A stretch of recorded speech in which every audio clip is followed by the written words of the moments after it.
Hello बच्चों, DPR study centre में आप सभी का स्वागत है। देखिए एसएससी जीडी का एग्ज़ाम स्टार्ट हो गया है और विभिन्न शिफ्टों के एग्ज़ाम हो भी गए हैं, कुछ शिफ्टों के एग्ज़ाम हो भी गए हैं और जिन बच्चों का एग्ज़ाम अभी बाकी है, उनके लिए यह सेशन काफ़ी इम्पोर्टेंट होने वाला है। हम लोग जो बच्चे एग्ज़ाम दे के आए हैं, उनसे जो है कि जो प्रश्न ज़िक्र किए हैं, जो प्रश्न पाए हैं उनसे, उन्हीं के आधार पर कुछ संभावित प्रश्नों का सेट तैयार किए हैं और जो कि आगामी शिफ्टों के लिए काफ़ी इम्पोर्टेंट प्रश्न हो सकते हैं। तो आइए देखा जाए, कुछ प्रश्नों को हम लोग देख लेते हैं, जो बच्चे आने वाले शिफ्ट में एग्ज़ाम देंगे, उनके लिए काफ़ी इम्पोर्टेंट होने वाला है यह सेशन। देखिए क्या है, पहला प्रश्न क्या है, निम्नलिखित में से किस मंत्रालय के पास दिल्ली में गणतंत्र दिवस परेड गणतंत्र दिवस परेड आयोजित करने की ज़िम्मेदारी है? तो दिल्ली में गणतंत्र दिवस परेड किस मंत्रालय की ज़िम्मेदारी है आयोजित करना? तो यह रक्षा मंत्रालय का काम है। किसका है? रक्षा मंत्रालय। राइट आंसर हो जाएगा ऑप्शन सी करेक्ट आंसर है, रक्षा मंत्रालय। अगला प्रश्न देखते हैं, देखिए क्या दिया गया है। क्वेश्चन नंबर 2 है, कबड्डी में एक समय में खेल के मैदान पर प्रत्येक टीम से कितने खिलाड़ियों को खेलने की अनुमति होती है? कबड्डी में एक समय में खेल के मैदान पर प्रत्येक टीम से कितने खिलाड़ियों को खेलने की अनुमति होती है? तो 7। कितने खिलाड़ी खेल सकते हैं? 7। राइट ऑप्शन है ऑप्शन डी, 7 खिलाड़ियों को खेलने की अनुमति हो सकती है। अगला प्रश्न देखते हैं, क्या है, निम्नलिखित में से किस खिलाड़ी ने 2021 में हॉकी में मेजर ध्यानचंद्र खेल रत्न पुरस्कार जीता था?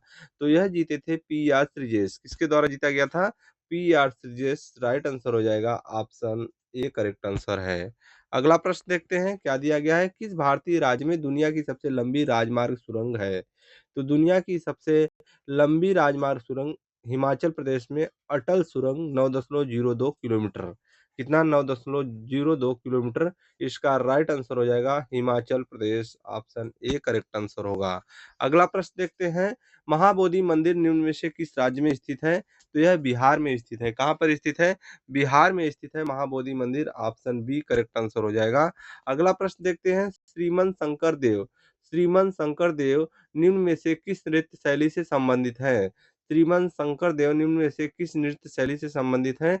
सत्रिया। इसका राइट आंसर हो जाएगा सत्रिया नृत्य शैली, ऑप्शन ए करेक्ट आंसर हो जाएगा सत्रिया। अगला प्रश्न देखते हैं, क्या है, शेल्टर फॉर अर्बन होमलेस, क्या है, शेल्टर फॉर अर्बन होमलेस योजना के तहत चरणबद्ध तरीके से शहरी बेघरों को आवश्यक सेवाओं सहित अस्थायी वास प्रदान करना किसका उद्देश्य है? तो यह उद्देश्य है राष्ट्रीय शहरी आजीविका मिशन। क्या हो जाएगा? राष्ट्रीय शहरी आजीविका मिशन। इसका राइट आंसर हो जाएगा ऑप्शन ए राष्ट्रीय शहरी आजीविका मिशन। सही आंसर हो जाएगा ऑप्शन ए। अगला प्रश्न देखते हैं, क्या है, निम्नलिखित में से किस खिलाड़ी का संबंध तलवारबाजी से है? निम्नलिखित में से किस खिलाड़ी का संबंध तलवारबाजी से है? तो इसका राइट आंसर हो जाएगा भवानी देवी। क्या होगा? Bhavani Devi, option A correct answer हो जाएगा भवानी देवी, तलवारबाजी से संबंधित हैं। निम्नलिखित में से किस वर्ष में तेलंगाना विधानसभा की स्थापना की गई थी? तेलंगाना विधानसभा की स्थापना 2 जून 2014। कब हुआ था? 2 जून 2014। इसका राइट आंसर हो जाएगा ऑप्शन बी 2014।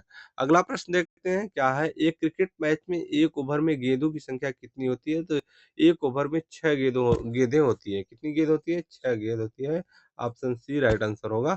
अगला प्रश्न देखते हैं, निम्नलिखित में से कौन सा भारतीय राज्य अपने विशाल चाय बागानों के लिए जाना जाता है? तो असम जो है अपने विशाल चाय बागानों के लिए जाना जाता है। ऑप्शन ए करेक्ट आंसर हो जाएगा असम। अगला प्रश्न देखते हैं, क्या दिया गया है। क्वेश्चन नंबर 12 है, सुजाता महापात्रा किस भारतीय शास्त्रीय नृत्य शैली से संबंधित है? तो ये उड़ीसी शास्त्रीय नृत्य से संबंधित है। ऑप्शन सी करेक्ट आंसर हो जाएगा उड़ीसी। अगला प्रश्न देखते हैं, क्या है, कराई कड़ी आर मणि भारत के विख्यात वादक हैं। तो मृदंगम, क्या है, mridangam, option B correct answer हो जाएगा मृदंगम। अगला प्रश्न देखते हैं, क्या है, मकर ध्वज दरोगा को किस प्रकार के नृत्य के लिए पद्मश्री से सम्मानित किया गया था? मकर ध्वज दरोगा को किस प्रकार के नृत्य के लिए पद्मश्री से सम्मानित किया गया था? तो इसका राइट आंसर हो जाएगा छऊ, ऑप्शन ए करेक्ट आंसर हो जाएगा छऊ नृत्य। अगला प्रश्न देखते हैं क्या दिया गया है, क्रिकेट खिलाड़ी रवि शास्त्री रणजी ट्रॉफी टूर्नामेंट में किस टीम का प्रतिनिधित्व करते थे? तो इसका राइट आंसर हो जाएगा Mumbai, option A right answer हो जाएगा मुंबई। अगला प्रश्न देखते हैं क्या दिया गया है, निम्नलिखित पंक्तियां किसकी है? सरफरोशी की तमन्ना अब हमारे दिल में है, देखना है जोर कितना बाजुए कातिल में है। यह जो है किसका पंक्ति है? तो यह राम प्रसाद बिस्मिल जी का पंक्ति है, राइट आंसर हो जाएगा ऑप्शन ए। देखिए,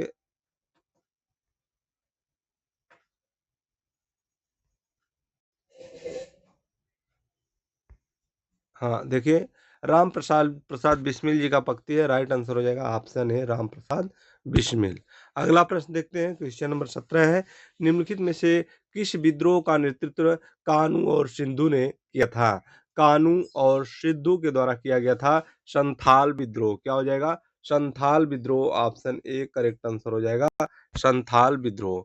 अगला प्रश्न देखते हैं, निम्नलिखित में से किस क्रांतिकारी ने अपने मुकदमे के दौरान कहा था कि वह बम और पिस्तौल के पंथ का महिमा मंडन नहीं करना चाहते थे, बल्कि समाज में क्रांति करना चाहते थे? तो इसका राइट आंसर हो जाएगा option A Bhagat Singh, option A Bhagat Singh इसका सही आंसर है। अगला प्रश्न देखते हैं क्या दिया गया है, देखिए, अभिनव भारत सोसाइटी क्रांतिकारियों का एक गुप्त संगठन की स्थापना कहाँ हुई थी? अभिनव भारत सोसाइटी क्रांतिकारियों का एक गुप्त संगठन की स्थापना कहाँ हुई थी? बॉम्बे प्रेसिडेंसी। क्या होगा? बॉम्बे प्रेसिडेंसी, ऑप्शन ए इसका राइट आंसर हो जाएगा, ऑप्शन ए इसका राइट आंसर हो जाएगा बॉम्बे प्रेसिडेंसी। अगला प्रश्न देखते हैं क्या है, निम्नलिखित में से कौन सा क्रांतिकारी स्वदेश बांधव समिति से जुड़ा था? स्वदेश बांधव समिति से कौन जुड़ा था? तो इसका राइट आंसर हो जाएगा अश्विनी कुमार दत्त। क्या होगा? अश्विनी कुमार दत्त, ऑप्शन ए इसका करेक्ट आंसर हो जाएगा अश्विनी कुमार दत्त। अगला प्रश्न है, निम्नलिखित में से किस क्रांतिकारी समूह के सदस्यों ने 1927 में सहायक पुलिस अधीक्षक जॉन सैंडर्स की हत्या कर दी थी? तो हिंदुस्तान रिपब्लिकन एसोसिएशन। क्या होगा? हिंदुस्तान रिपब्लिकन एसोसिएशन के द्वारा यह हुआ था। इसका राइट आंसर हो जाएगा ऑप्शन ए इसका करेक्ट आंसर होगा। अगला प्रश्न है, निम्नलिखित में से किसने 1879 में महाराष्ट्र में ब्रिटिश राज के खिलाफ सशस्त्र विद्रोह का बिगुल बजाया था? तो सशस्त्र विद्रोह का बिगुल बजाया था वासुदेव बलवंत फड़के। किसके द्वारा? वासुदेव बलवंत फड़के के द्वारा किया गया था, ऑप्शन ए करेक्ट आंसर माना जाएगा। अगला प्रश्न देखते हैं क्या है, भारतीय संविधान का कौन सा अनुच्छेद विधेयकों पर राज्यपाल की स्वीकृति से संबंधित है? भारतीय संविधान का कौन सा अनुच्छेद विधेयकों पर राज्यपाल की स्वीकृति से संबंधित है? आर्टिकल 200। क्या होगा? Article 200, option D correct answer हो जाएगा आर्टिकल 200। अगला प्रश्न क्या है, राज्य विधानमंडल के प्रत्येक सदन को समय समय पर बैठक के लिए कौन बुलाता है? राज्य विधानमंडल के प्रत्येक सदन को समय समय पर बैठक के लिए कौन बुलाता है? तो राज्यपाल। कौन बुलाता है? राज्यपाल। इसका राइट आंसर हो जाएगा ऑप्शन सी करेक्ट आंसर होगा राज्यपाल। अगला प्रश्न देखते हैं क्या है, भारतीय संसद ने 2002 के 86वें संविधान संशोधन अधिनियम को मंजूरी दी थी, जो किस आयु वर्ग के बच्चों के लिए प्रारंभिक शिक्षा का मौलिक अधिकार सुनिश्चित करता है? तो इसका राइट आंसर हो जाएगा 6 से 14 वर्ष, ऑप्शन बी राइट आंसर होगा 6 से 14 वर्ष। अगला प्रश्न है, भारतीय संविधान का निम्नलिखित में से कौन सा आर्टिकल कुछ मामलों में कार्य शिक्षा और सार्वजनिक सहायता के अधिकार से संबंधित है?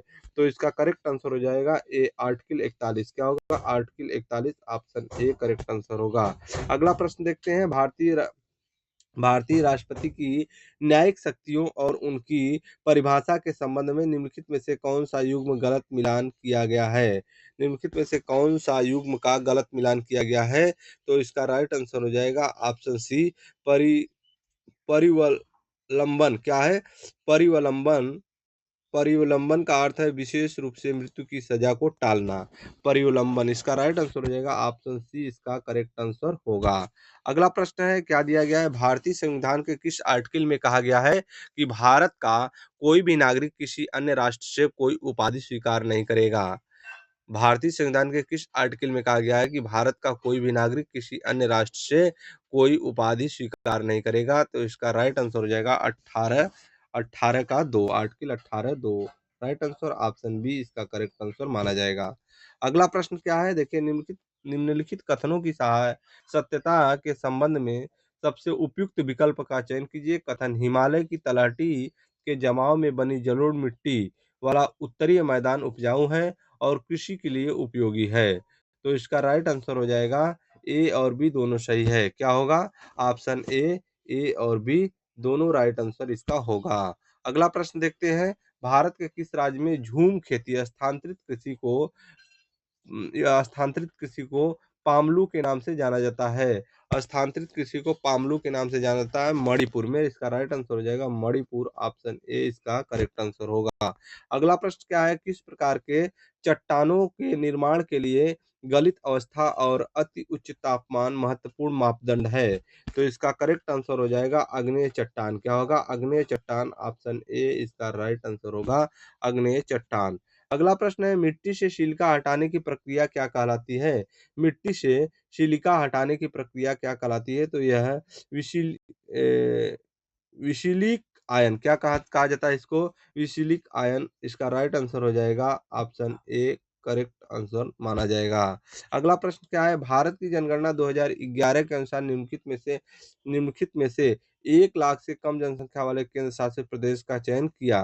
तो इसका राइट आंसर होगा ऑप्शन ए लक्षद्वीप। क्या होगा? Option A Lakshadweep. अगला प्रश्न क्या है? निम्नलिखित में से किस वर्ष में रेल बजट को केंद्रीय बजट में मिला दिया गया था? रेल बजट को केंद्रीय बजट में मिला दिया गया था। ऑप्शन सी राइट आंसर हो जाएगा 2017 में। 2017 में रेल बजट को केंद्रीय बजट में विलीन कर दिया गया था। अगला प्रश्न देखिए। निम्नलिखित में से कौन सी समिति का गठन 1955 में ग्रामीण और लघु उद्योगों के लिए किया गया था?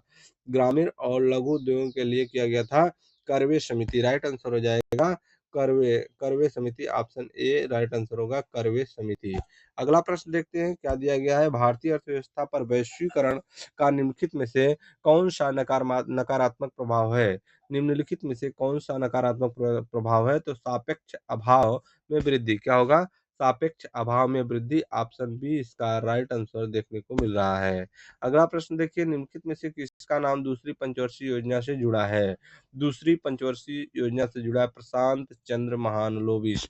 राइट आंसर होगा प्रशांत चंद्र महालनोबिस। डॉक्टर डी ऑप्शन इसका सही होगा। अगला प्रश्न है। भारत में गरीबी का आकलन राष्ट्रीय प्रतिदर्श सर्वेक्षण संगठन द्वारा किया जाता है। यह किस मंत्रालय के तहत कार्य करता है? सांख्यिकी और कार्यक्रम क्रियान्वयन मंत्रालय। ऑप्शन बी इसका राइट आंसर होगा सांख्यिकी और कार्यक्रम क्रियान्वयन मंत्रालय के तहत यह कार्य करता है।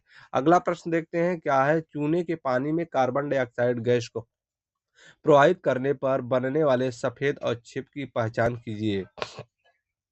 चूने के पानी में कार्बन डाइऑक्साइड गैस को प्रवाहित करने पर बनने वाले सफेद अवक्षेप की पहचान कीजिए। Calcium carbonate. क्या होगा?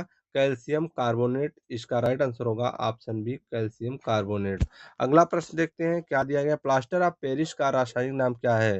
Calcium sulphate hemihydrate. Plaster of Paris का रासायनिक नाम है कैल्शियम सल्फेट हेमीहाइड्रेट। इसका राइट आंसर हो जाएगा ऑप्शन ए कैल्शियम सल्फेट हेमीहाइड्रेट। अगला प्रश्न देखते हैं। देखिए क्या दिया गया है।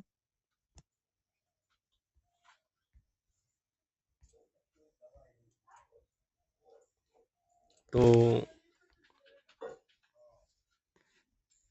बस इतना ही क्वेश्चन इसमें था।